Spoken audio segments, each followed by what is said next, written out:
ইয়নহোয়ের আলাদা রকম গো গেম খেলার স্টাইল, আর কনফিউশিয়াস একাডেমিতে তার নতুন লাইফ শুরু হইল। এইটা হইল পার্ট 7, আর দেরি না কইরা শুরু করি। ইয়নহো যেই চালটা দিছিল গো গেমে, ওইটা দেইখা হুয়ান একদম অবাক হয়ে যায়, খুবই ইমপ্রেসড হয়ে যায়। তার চালগুলা দেইখা হুয়ান তার স্বভাব চরিত্রও বুঝতে পারে। মনে মনে কয়, ওফ, কি ভয়ঙ্কর স্টাইল! এইটা যেন উত্তাল সমুদ্রের ঢেউ, একদম পাগল করা রকম। যখন লড়াই করার টাইমও থাকে না, তখনও এই পোলা এমন জোশ দিয়ে হামলা করে যেন লড়াই ছাড়া তার কিছুই ভাল লাগে না। একটু সুযোগ পাইলে একদম ক্ষুধার্ত ভূতের মতো ঝাঁপাইয়া পড়ে, আর কাটে এমনভাবে যেন ধারালো ঝড় বইতেছে। এইটা আসলেই একদম ব্যাটেল ডিমন। তারপর গেমের শেষে হুয়ান কয়, ভাই, দারুণ খেলা হয়েছে, তোমার খেলার স্টাইল একদম আলাদা। এইটা শুনে ইয়নহো কয়, ধন্যবাদ, এই সব আসলে এক ভয়ঙ্কর গুরুর জুলুমের ফল। তখন হুয়ান জিগায়, তোমার কোনো গুরু আসিল নাকি?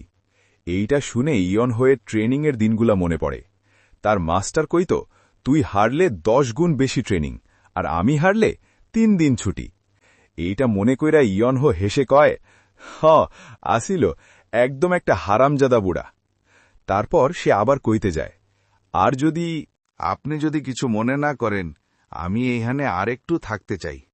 আমার মাস্টার কইছিলেন কনফিউশিয়াস একাডেমিতে থাকবার জন্য। এইটা শুনা হুয়ান কইল, আচ্ছা, তাহলে তুমি তোমার মাস্টারের শেষ ইচ্ছা পুরা করতাছ। এই রকম হইলে তো আমার তোমারে সাহায্য করণ লাগবেই। আমি তোমার জন্য একটা রুম রেডি করে দিতেছি, যতদিন ইচ্ছা থাকো। তারপর সে নিজের মাইয়ার লগে কইল, তুমি আমাদের গেস্টের জন্য একটা রুম আর কাপড় চোপড় রেডি করো, আর আগে বাথরুমটা দেখায় দাও। এইটা শুনা ইউনজি কইল, আচ্ছা। তখন ইয়নহো কইল, কিন্তু আমার কাছে তো টাকা নাই। এইটা শুনা হুয়ান হাসতে হাসতে কইল, কোনো সমস্যা নাই, আপনি তো আমাদের মেহমান। আর হ্যাঁ, আপনি নিজে না কইলেও আমি আপনাকে থাকবার জন্য কইতাম। তবে এর বদলে মাঝে মাঝে আমার এখানে যে গেস্টরা আসে তাদের লগে গো গেম খেলবা। ইয়নহো কইল, এইটা তো আমি পারুম। তাহলে ঠিক আছে, এখনের জন্য বিদায় কইয়া সে ইউনজির লগে চলে গেল।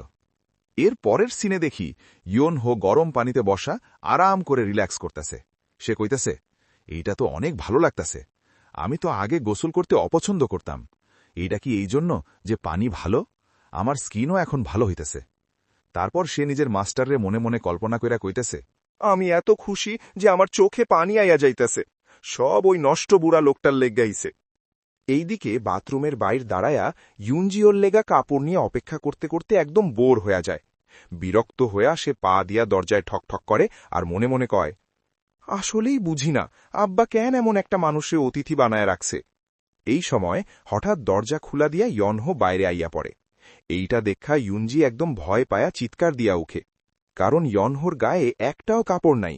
এইভাবেই সে বাইরে আইছে। তারপর ইয়নহো জিগায়, কে হইছে? ইউনজি লজ্জা পায়া অন্যদিকে তাকায়া কয়, এই, তুমি তো একদম ভয় পায়া দিছো, আমি তো ভাবছিলাম ভূত। তারপর একটা টাওয়েল এগায়া দিয়া কয়, প্লিজ একটু ঢেকে নাও নিজেকে। ইয়নহো টাওয়েলটা লইয়া নেয়। কয়েক সেকেন্ড পর ইউনজি আবার তাকায়, আর তখনই তার লজ্জা লাগতে শুরু করে, কারণ গোসলের পর ইয়নহো অনেক বেশি সুন্দর আর হ্যান্ডসাম লাগতেছিল।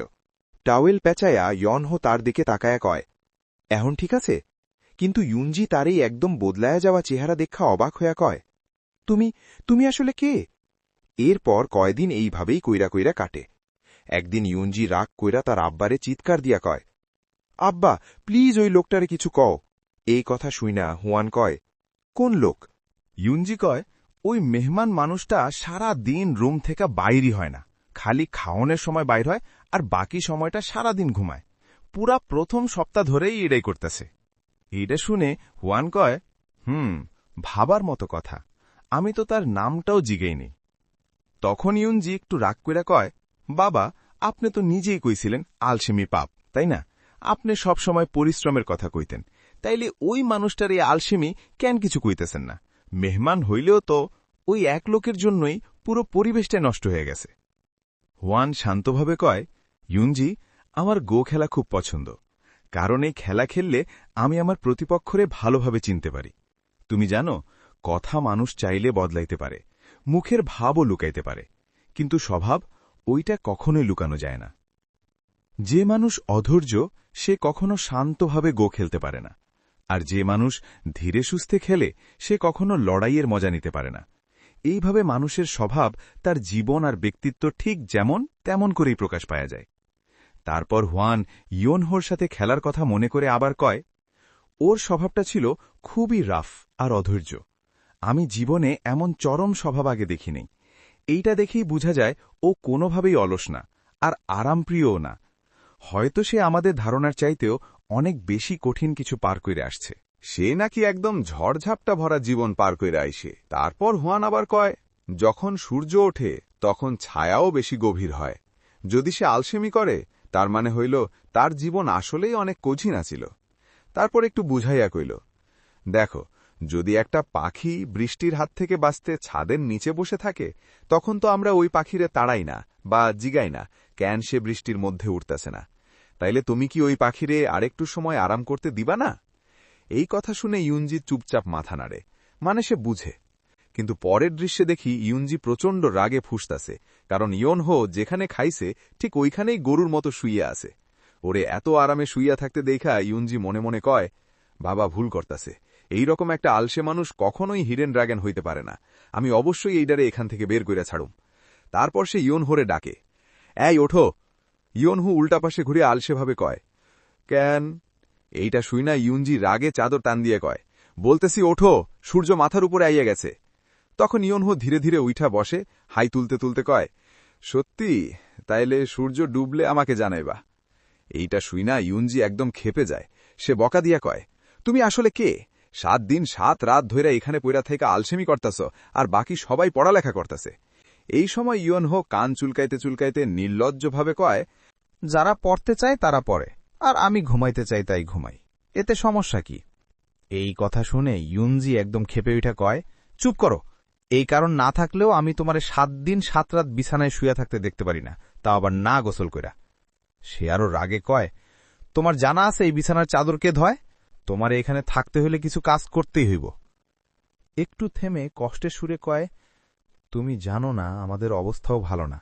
তুমি যদি পড়ালেখা করতে তাইলে আলাদা কথা আছিল, কিন্তু আমরা কাউরে খালি খাওয়ন আর আরাম করার জন্য ভাত খাওয়াইতে পারি না। এই সময় ইয়োনহো শান্তভাবে কয়, কিন্তু তোমার বাবা তো কইছিল। কথা শেষ করার আগে ইউনজি বাধা দিয়া কয়, টাকার হিসাব আমি রাখি। এই কইয়া সে রাগী চোখে ইয়োনহোর দিকে তাকায়। তখন ইয়োনহো একটু হালকা গলায় কয়, আচ্ছা, তাইলে আমাকে কি করতে হইব? ইউনজি তাকে কাপড় ধর জায়গায় লইয়া যায় আর কয়, এগুলা ধুইয়া দাও, ব্যাস। দেখা যায় চারপাশে অনেকগুলা ময়লা কাপড়ের স্তূপ। এইটা দেখা ইয়োনহো অবাক হইয়া কয়, এগুলা সব? ইউনজি একটু হাসতে হাসতে কয়, এটা এত বেশি না, তাই না? ইয়োনহো বিরক্ত হইয়া কয়, এইটাই নাকি আমার খাওয়ানোর টিকিট? ইউনজি মাথা নাড়ে, হ, এইটাই। তখন ইয়োনহো কটাক্ষ কইরা কয়, তুমি এমন কাজ দিতাছ যেন খাওনের বদলে সোনা দিতাছ। এই কথা শুনে ইউনজি ঘুরা যাইতে যাইতে কয়, তাইলে এই কাজটাই তোমারে দিলাম, ভালো মতো ধুইবা কিন্তু। ইয়নজি যাওয়ার আগে কইয়া যায়, ভালো মতো ধুইবা, যদি পরিষ্কার না হয় আবার তোমারে দিয়ে ধুইমু। আর মনে মনে কয়, দেখি কতক্ষণ লাগে, এইগুলা আজকে শেষ করতে পারব না। প্রায় 1 ঘন্টা পর ইয়নজি আবার আসে, আর আয়শা যা দেখে সে একদম হতবাক। সব কাপড় একদম ঝকঝকে পরিষ্কার সুন্দর করে শুকাইতে দিয়া রাখা। এইটা দেইখা সে অবাক হইয়া কয়, এইটা সে কেমনে করল? এইগুলা কি আসলেই এত সুন্দর কাপড় আসিল নাকি? তারপর সে তাকায় দেখে ইয়োনহো সব কাজ শেষ কইরা আরাম করে ঘুমাইতেছে। এইটা দেইখা ইয়নজি ভিতরে ভিতরে জইলা উঠে, না, আমি এইটারে এমনি ছাড়মু না, দাঁড়া। তারপর সে ইয়োনহোরে নইয়া যায় কাঠের গুদামি। ইয়োনহো কাঠগুলা দেইখা জিগায়, এইগুলাকে সব ছোট ছোট টুকরায় কাটতে হইব? ইয়নজি হাঁটতে হাঁটতে কয়, তোমারে 1 সপ্তাহ সময় দিলাম, পারবা তো? আর মনে মনে হাসে, 1 সপ্তাহ, এইটা তো একদিনও টিকব না, পালায়ে যাইব। কিছুক্ষণ পর ইয়নজি আবার আসে চেক করতে, আর যা দেখে আবারও চমকে যায়। সব কাঠ কাটা শেষ, আর ইয়োনহো ওই কাঠের উপরে শুইয়া আরামে ঘুমাইতাছে। ইয়নজি মনে মনে অবাক হইয়া কয়, এইটা আসলে কি হইতাছে? এই তো এত কাজ 10 জন শক্ত মানুষরে 10 দিন লাগব। তারপরও সে হার মানে না। সে ইয়োনহোরে বলে, এইবার থালা বাসন ধুইবা। কিন্তু সেখানেও ইয়োনহো একদম সহজে সব কাজ শেষ কইরা ফেলে। ইউনহো থালা বাসনও ধুইয়া শেষ কইরা আবার আরামে ঘুমাইতাছে। এইটা দেখা ইউনজির তো একদম ঘাম ছুইটা যায়। তারপরও সে হার মানে না, সে আবার নতুন কাজ দেয়। এবার রাস্তা পরিষ্কার করো। কিন্তু সেখানেও একই ঘটনা। ইউনহো ওই কাজটাও একদম তাড়াতাড়ি শেষ কইরা আবার ঘুম। এখন ইউনজি একদম হতবিহব্বল। ঘামতে ঘামতে মনে মনে শুধু একটাই প্রশ্ন ঘুরতাছে, এইটা কেমনে সম্ভব? রাগে দাঁত কামড়ায় কয়, এই লোকটা সবকিছু কেমনে কইরা ফেলে। এরপর আমরা আবার বর্তমান সময় ফিরে আসি। ম্যাড ডগ ইতিহাসবিদরে কয়, এইভাবেই ভি ইয়নহোর জীবন কনফিউশিয়াস একাডেমিতে শুরু হয়েছিল।